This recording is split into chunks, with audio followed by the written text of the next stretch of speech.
За хамтлаг бол бүр Big Bang.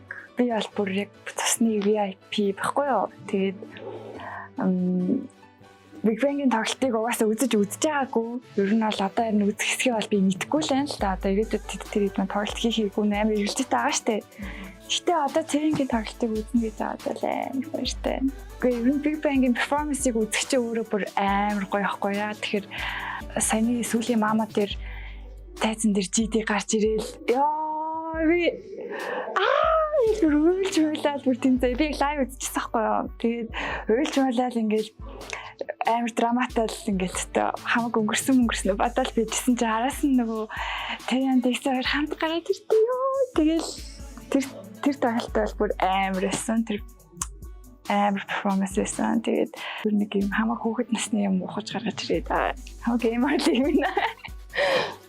Ер нь бол Terry амар уянгалагчтай хамтлагаасаа хамгийн юм уянгалаг тэгчээд бас амар тийм hot штэ. Тэгээд Terry-ийн перформансыг үзэх бол бүр хамгийн гоё байх бах гэж бодчих. Ойроос харах нэ. Мэдгүй хизээ тоглолт Big Bang хизээ тоглолттой хэвэл гэж асуух. Тэгээд өөсөө хүлээж байгаа юм тэр л байгаа юм чинь. Тэгээд Big Bang хизээ тоглолтоо хийх вэ гэж асуух байх. Миний баг энэ жилийн анхны тоглолт ахгүй үзэж байгаа. Яг өөрөө ингэж үзэх хийх гэж байгаа. Тэнгүүт ер нь байдгаараа л хамгийн хөөрхнөрөл очно гэж бодчих. 6 сарын 21-нд төв цэнгэлтэхэд Terry болон Asian маань концерт болох гэж байгаа. Тэгээд тэнд болцгаая. Би бол амар тоглож байна. Баяртай.